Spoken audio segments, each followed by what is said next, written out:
Welcome back to State of the Association. As always, I'm your host, Nash Roberts. This is our very first NFL fully centered episode. I did a little NFL segment in the past talking about Jordan Love and how he is a legitimate great QB in this league about a month ago. And I think now, with opening week wrapping up, it's time to do a full NFL episode. I'm probably going to have a bonus one out tomorrow about the 49ers versus Jets, but for now, I've still got a lot to talk about. I want to talk about the Browns, Baker Mayfield.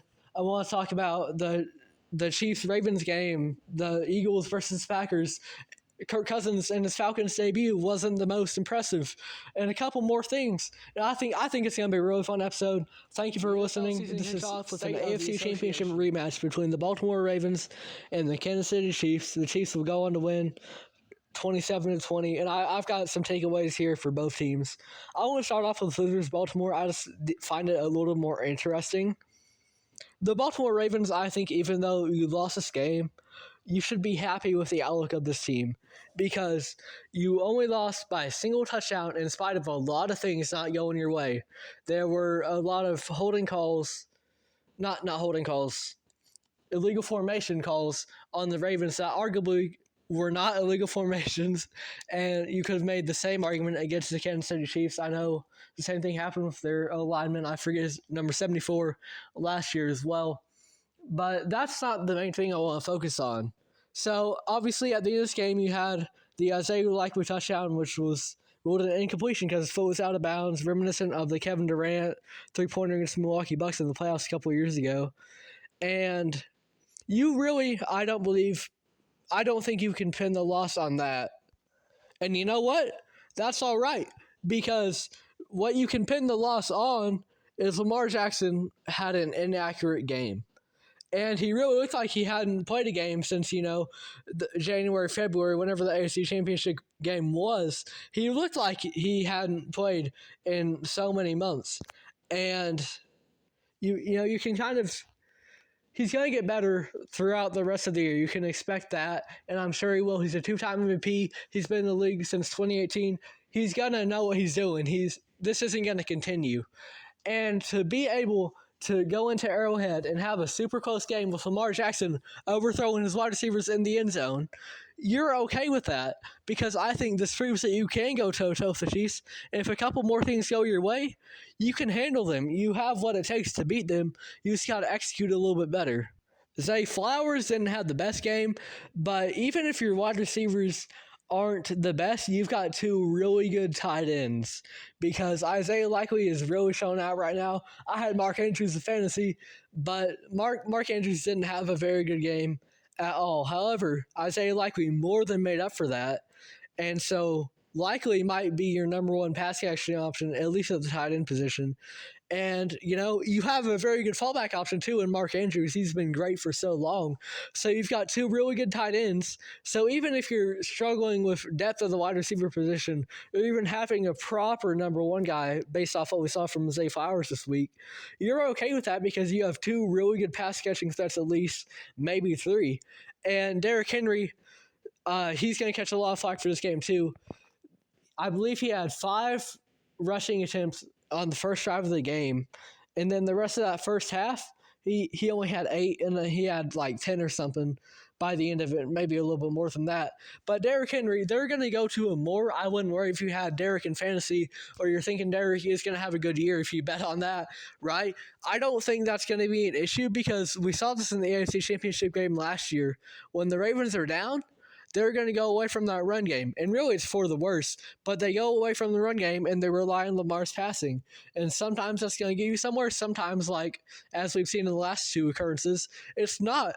So when the Ravens are in command, when they're within their game plan, they're going to want to be running the ball a lot more.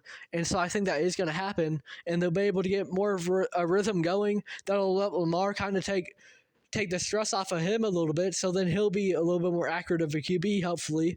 So really, there's only nowhere to go but up for the Ravens, and despite the loss, I think their future is going to be really optimistic. Here we go again. They're back-to-back Super Bowl champions, and they're looking for a third, and right now it looks very possible for them. They just beat one of the best teams in the AFC, and they also didn't play their best. I mentioned the Ravens didn't play their best, and I think that rings true more so for Baltimore. But you can say the same thing about the Kansas City Chiefs. Isaiah Pacheco was solid, but he didn't have an outstanding game. And Rashee Rice was really good.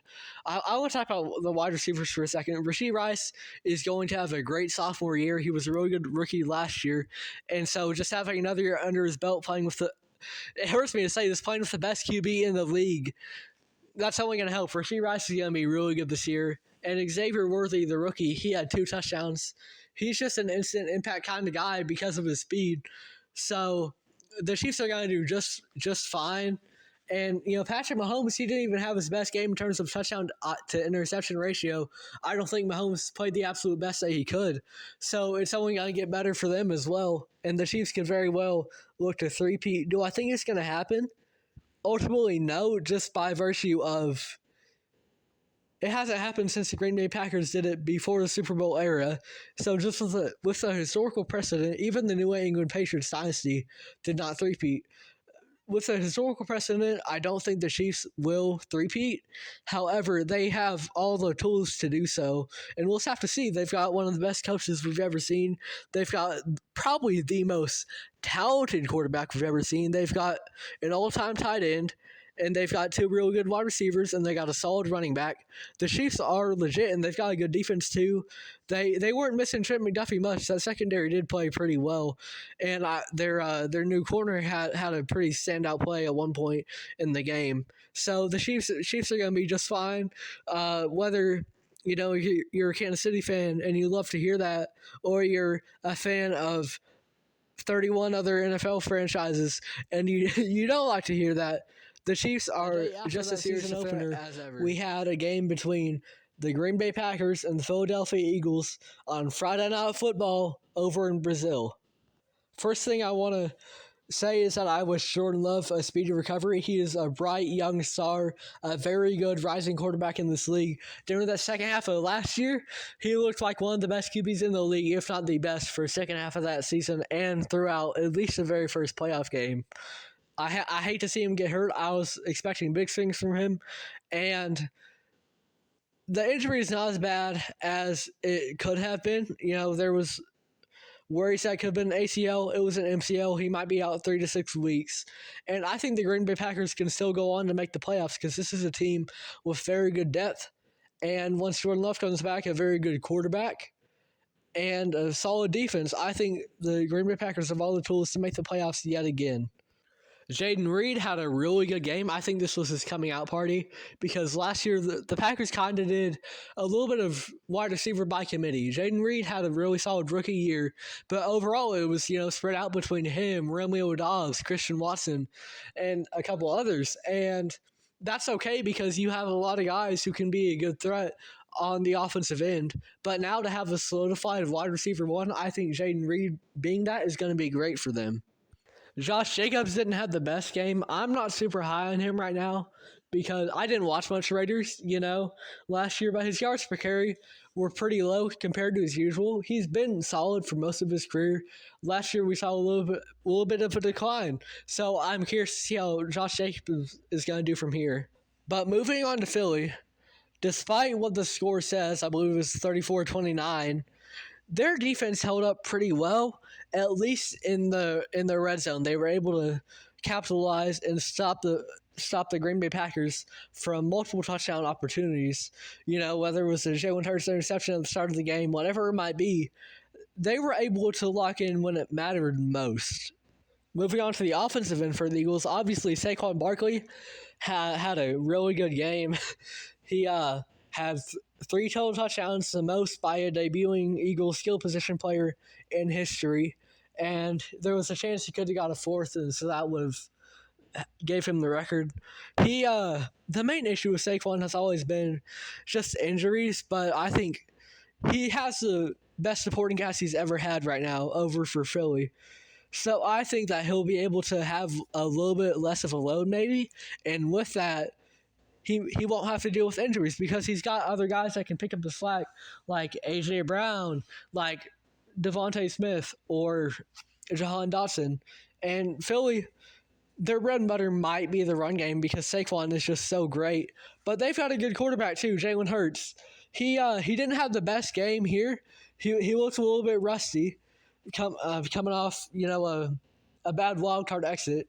Philly definitely collapsed at the end of last year. They were 10-1, and ever up to that point in NFL history, no team had ever started off 10-1 and failed to win 12 games, and that's what they did. And then they lost in the wild card round to Tampa Bay. However, I think Philly, they've got new coordinators. They've got actual experienced coordinators. They've kept Sirianni around. That's good for continuity at the very least. I think Philly is in for good things. Jalen Hurts is only going to get better as the season goes on. I think this was just not the best game for him, and he'll only improve. Field conditions weren't that great over in Brazil. Get him in front of a home crowd, he will thrive. And I think it's going to be a very good year for Philly. I think they're going to be right atop the NFC again. Last year was a little bit of a down year. There were a lot of things that went into that, but both of these teams, the Green Bay Packers and Philadelphia Eagles, have a bright season in Cleveland. Has been a complete failure, and really it was kind of predictable that it was going to go that way because originally Deshaun Watson didn't want to go to Cleveland, so that's why they had to offer him the fully guaranteed contract, even in spite of all his off-the-field issues. And then once he finally gets on the field, he's not living up to that contract at all.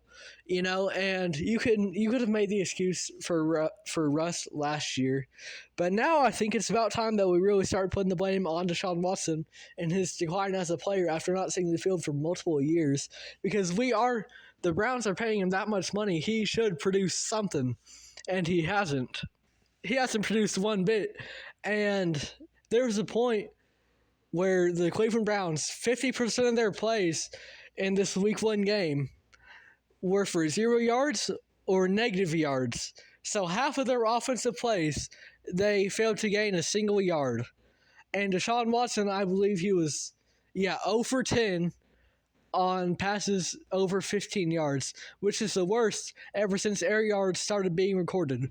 Deshaun Watson right now is a historically bad quarterback in terms of coming back, and especially, being really good for the Texans, how he was previously compared to now.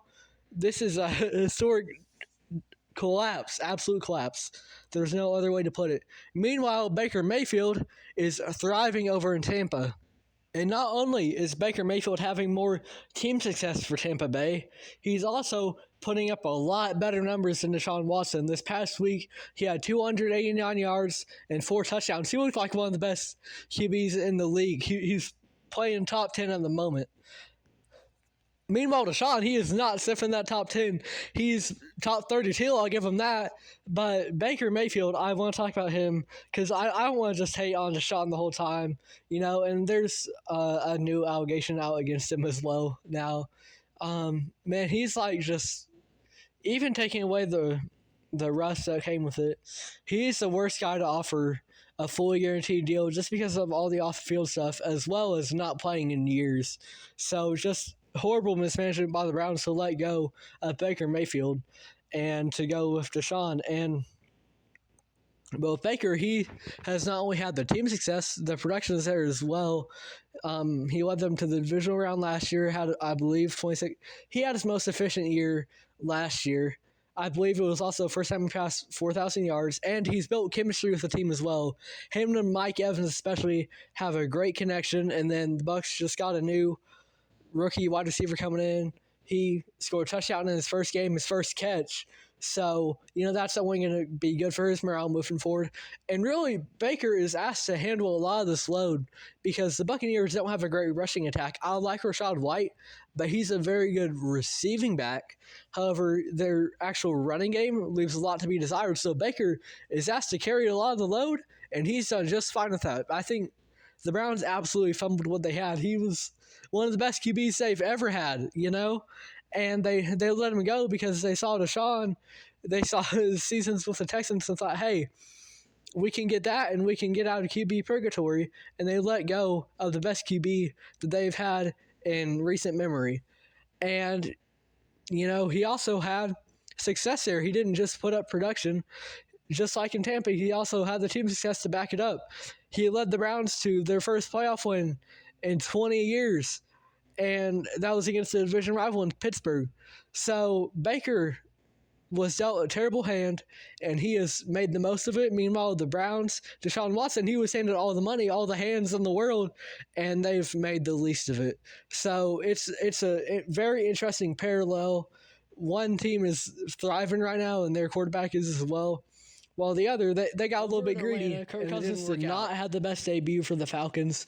It's not what you would want to see from a guy who, through the first few weeks of last year, was on pace, to break the passing yards and touchdowns record. And obviously, that goes down as the season goes on, just with the averages. But he was setting the league on fire those first couple weeks, up until he got injured. He wasn't putting up that exact same production, but he was still a really, really good quarterback, one of the best in the league. So this is not exactly what you would want to see from his debut in the Falcons uniform. I think the main issue has been what we've been beating a dead horse about over the past couple of years for the Atlanta Falcons, and that is you need to use your stars. Kyle Pitts and Drake London combined for a total of 5 receptions. Kyle Pitts at least had a touchdown in the end zone. Drake London, he had 2 receptions and 3 targets. I think as Kirk gets more acquainted with the offense, that'll get a little bit better, but overall that was not a great first game for any Kyle Pitts or Drake London believers. However, one star that did get used quite a bit more was Bijan Robinson, so that is very good to see. He was a solid receiving threat and running threat, so I think the Falcons are going to run a lot through Bijan this year, and maybe let Kirk kind of get adjusted to the offense, and then you might feed it to guys like Kyle Pitts and Drake London more. But overall, you've just got to get better about using your weapons. Kirk Cousins also has to be responsible for that, making the right reads and getting it to those guys who are going to be able to win their matchups more frequently. So I think it's just going to be a learning process. I was one of the people that thought London was going to have a great year, and I still think he can, but there is going to be a little bit of a learning curve if we've seen anything from Week 1 game that I want to highlight before we get into the Sunday night game is between the Buffalo Bills and the Arizona Cardinals. The Cardinals got off to a 17-0 lead, I believe it was, and the Bills, they looked very rough to start off, and that's expected. You lose some key veterans, a guy like Stephon Diggs. But the Bills were able to rally and eventually come out with the win. And this, I mentioned it with the Packers. The Bills, I think, are going to kind of run a wide receiver by committee. This year, they've got a very good tight end in Dalton Kincaid. But the wide receiver position isn't really set. You've got, young guys who've shown some flashes like Khalil Shakir, but in general, you don't have any solidified number 1 options, and maybe you'll see that next year, kind of like Jayden Reed taking a leap for the Green Bay Packers. But you've still, in spite of that, got one of the best quarterbacks in the league and a touchdown machine. You can complain about the Josh Allen turnovers all you want. He is also a touchdown machine, so it really evens out. And when you have one of the best quarterbacks in the league, he's going to be able to make a lot of things work. And Josh Allen can scramble as well. So you don't even need to have a wide receiver wide open in the end zone because he's going to be able to rush it in himself. So it takes a little bit of the pressure off of having a very good wide receiver core because Josh Allen's going to be able to kind of compensate for that. It's the same way if you have a middle-of-the-pack quarterback and you've got really good wide receivers, then you can kind of make up for what the quarterback lacks by having such good wide receivers, except it's the other way around for Buffalo. So I think Buffalo, they're kind of sneaky because just with the loss of guys like Stephon Diggs, you think, oh, hey, this is kind of going to be a reset year for Buffalo. But I think there are 3 teams from the AFC East that can all make the playoffs. The Miami Dolphins, New York Jets, and still the Buffalo Bills. They've been juggernauts in the AFC for a reason. I don't think it's going to stop now.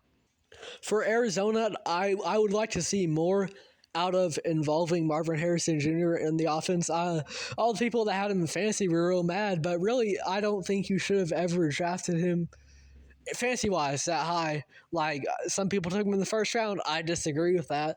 But Marvin Harrison Jr., he's a great prospect for a reason. In real life, he went right where he should in the draft. He'll be fine, ultimately. The targets aren't promising, but that'll get better. Kyler Murray, he only played half of last year. He had injuries to start the year, so he's still kind of getting more into the offense with this new coach.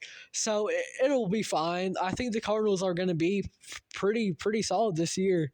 So I just want to see more out of a guy like Marvin Harrison Jr. involve him in the offense. But the Cardinals, I think they're going to be another sneaky team that can really go on and be competitive. Do I think they're going to make the playoffs? No, but I think that they are going to give some, contending teams some fits. Football, I have one takeaway, and that is that the Detroit Lions are here to stay and here to make noise in the NFC. They have got a ton of talent on this roster, headed by a great running back duo, an elite wide receiver, and a very, very good quarterback. The Detroit Lions are not going anywhere, and they've got a great coach leading them. They just beat the LA Rams 26-20 on Sunday Night Football, and I think that they are going to be contenders in the NFC for years to come. Because if you look at the rest of the NFC, some of the top teams, they have their question marks. The Dallas Cowboys have obviously struggled in the playoffs. The Philadelphia Eagles, they collapsed at the end of last year. How are they going to do this year? The 49ers, Brandon Ayuk had that contract situation. We don't know how well he's going to do. And the success of that team also kind of relies on just your guys staying healthy.